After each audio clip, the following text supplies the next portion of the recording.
ரஷ்ய அரசாங்கம் தனது நாட்டில் வாட்ஸ்அப் செயலியை முழுமையாக முடக்க முயற்சிப்பதாக வாட்ஸ்அப் நிறுவனத்தின் அதிகாரப்பூர்வ எக்ஸ் தளம் செய்தி வெளியிட்டுள்ளது. இன்று ரஷ்ய அரசு வாட்ஸ்அப் சேவையை துண்டிக்க முயற்சி செய்துள்ளதாக நிறுவனம் குற்றம் சாட்டியிருக்கிறது. மக்கள் வாட்ஸ்அப்பை பயன்படுத்துவதை தடுத்து அரசின் கண்காணிப்பில் இயங்கும் மேக்ஸ் என்ற உள்நாட்டு செயலிற்கு அவர்களை மாற்ற ரஷ்யா முயல்வதாக மெட்டா தெரிவித்துள்ளது. ரஷ்யாவில் சுமார் 10 கோடிக்கும் அதிகமான மக்கள் வாட்ஸ்அப்பை பயன்படுத்தி வரும் நிலையில் அவர்களை தனிப்பட்ட மற்றும் பாதுகாப்பான தகவல் பரிமாற்றத்திலிருந்து துண்டிப்பது ஒரு பிற்போக்குத்தனமான நடவடிக்கை என வாட்ஸ்அப் சாடியுள்ளது.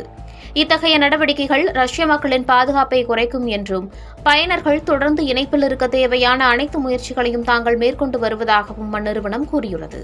ரஷ்ய அரசு ஏற்கனவே 2022 மெட்டா நிறுவனத்தை பயங்கரவாத அமைப்பு என அறிவித்து ஃபேஸ்புக் மற்றும் இன்ஸ்டாகிராம் ஆகியவற்றிற்கு தடை விதித்திருந்தது. தற்போது வாட்ஸ்அப் மற்றும் டெலிகிராம் போன்ற செயலிகளையும் முடக்கி தனது சொந்த கண்காணிப்பு செயலியை முன்னிறுத்த ரஷ்யா திட்டமிட்டுள்ளதாக தெரிகிறது. மக்களை பாதுகாப்பற்ற மற்றும் அரசாங்க கட்டுப்பாட்டில் உள்ள செயலிகளை பயன்படுத்த கட்டாயப்படுத்துவது அவர்களுக்கு ஆபத்தானது என வாட்ஸ்அப் செய்தி தொடர்பாளர் தெரிவித்துள்ளார். முன்னதாக சீனாவில் ஒரு சில சமூக வலைதளங்களை பயன்படுத்த மக்களுக்கு தடை விதிக்கப்பட்டிருந்தது. ஃபேஸ்புக், இன்ஸ்டாகிராம், வாட்ஸ்அப் போன்ற செயலியை பயன்படுத்தவும் கட்டுப்பாட்டினை விதித்தது. சீனாவில் ஃபேஸ்புக் செயலிக்கு 2009ஆம் ஆண்டு முதல் தடையும் விதிக்கப்பட்டது.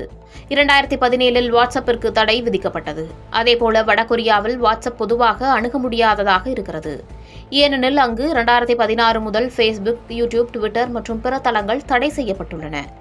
இந்நிலையில் ரஷ்யாவிலும் வாட்ஸ்அப்பிற்கு இந்த சிக்கல் தொடர்கிறது.